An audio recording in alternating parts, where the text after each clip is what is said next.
I'm Dan Aykroyd. Since childhood, I have been fascinated with the invisible world.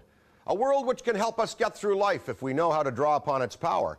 A world serving positive projections, wherein you use your own personal, mental, and spiritual abilities to believe and subsequently make true the things that you want to happen for yourself. Also healing, miracles, the presences of spirits and beings once living, now gone into another life, but who continue to intrude into our waking consciousness by, for instance, haunting people or places.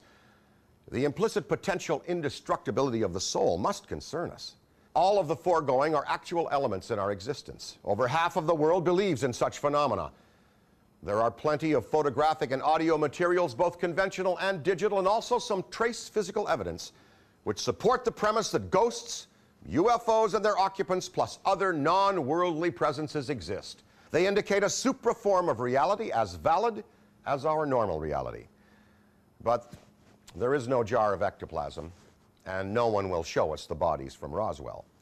We've had nothing to touch until now. This is an accurate glass rendering of a human skull, designed by my friend, renowned American portraitist and landscape painter John Alexander, whose most recent exhibitions include showings at the American Wing of the Smithsonian Institution in Washington, D.C., and at the Houston Museum of Fine Art in Houston, Texas. It has been constructed to our demanding specifications after more than 2 years in development by one of the leading glass manufacturers in Europe, Bruni Glass. According to Bruni, no one has ever attempted to make a bottle of such quality and complexity as I hold in my hand. The obvious question is, why did we do this? John and I have always been avid researchers on the subject of the legendary 13 crystal heads, which have been unearthed at numerous locations and at various times on our planet. The story goes that 13 crystal heads have been found in places varying from the Yucatan Peninsula in Central America to the American Southwest in New Mexico and also in Tibet. There are now 7 heads known to be in mankind's custody. Mitchell Hedges in Ontario, Canada, Smithsonian Institution's Exhibits 1 and 2, the British Museum piece, Max in Texas, the Cross in Mexico City, and one currently owned by a woman in the Southwest who claims that she had to finally put it in a closet after he or she began speaking to her. Scientists estimate that it took between 300 and 500 years to carve one of these heads from a single piece of quartz. However, in tests conducted on the Mitchell Hedges head by Hewlett-Packard Labs in the 1960s, they could find no discernible tool marks on the head to show how it was carved. Equally fascinating is that, according to both physicists and jewelers, these heads should not exist, but should have shattered in the course of making them. In the film Indiana Jones, The Kingdom of the Crystal Skull, the well-known Mitchell Hedges piece is referenced, as well as the concept that some of these heads may have an extraterrestrial origin. Indeed, the Navajo believe they were bestowed as a gift to their people by higher beings, not of this earth, as a means of cataloging sacred cultural knowledge from the past, assessing the present, and foretelling the future. Contrary to the common perception of the skull as a symbol representing death, the people from these cultures, the Aztec, Mayan, and North American First Nations, for whom these artifacts possess sacred and mystical properties, associate the crystal heads with a life-affirming symbology. In ancient tellings, the heads are living and sentient, sources of knowledge, insight, and power. The Mexican Day of the Dead is an example of how in Latin America the skeleton is celebrated as an icon representing life beyond our corporeal existence. On the feast day, the dead are held to return and commune with the living. It is in this spirit that we brought our project this far. We now have a touchstone and replica, which allows us, if we wish, to connect to the message of the crystal head's purpose on earth, the enlightenment of humankind to the spiritual awakening, which can occur in all of us, and the acceptance that there is more to life than mere material reality. Hopefully, this acceptance will lead to a less violent and more harmonious world as we respect the idea of higher power sources. Now, what to put in a bottle laden with such symbology and iconographic value? Such a symbol, which speaks to our own common universality, should have joy associated with it, shouldn't it? Also, since we are challenging traditional belief with the legend, the project should have a challenging aspect to it as well.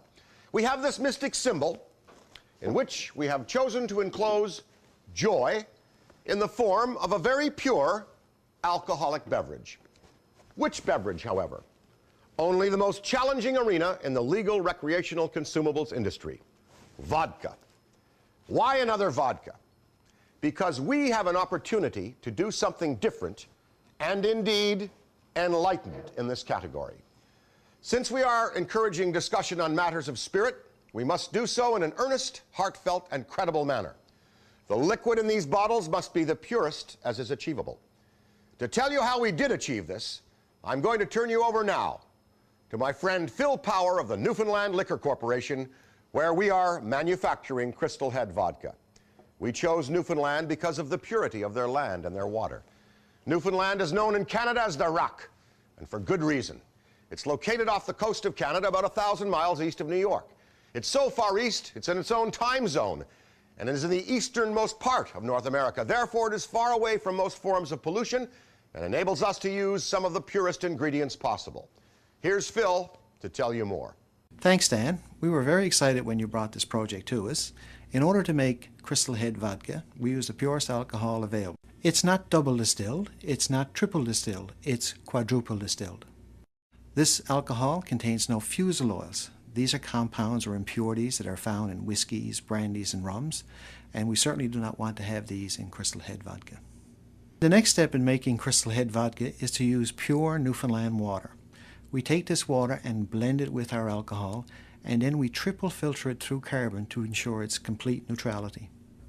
Just when we thought we could not make Crystal Head Vodka any more pure, Dan came up with a suggestion. He proposed filtering it through diamonds. We triple filter the vodka through 500-million-year-old crystals known as Herkimer diamonds. No one can explain why, but people who have tasted the vodka have noticed a difference, perhaps an even greater purity of spirit. We then hand fill each bottle and put it in this unique gift box before sending it out to you to enjoy. Back to you, Dan. Thanks, Phil.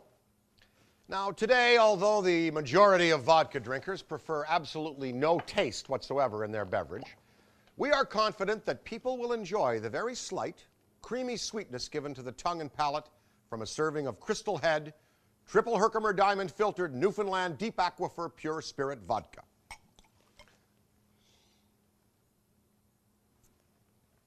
Perfect as a lone shot, chilled, or served in a signature drink of the mixologist's own creation, the Headstone, the Headbanger.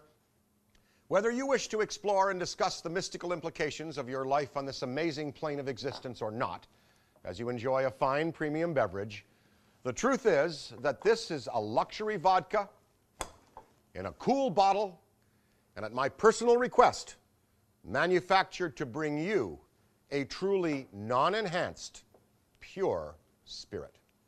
Thank you.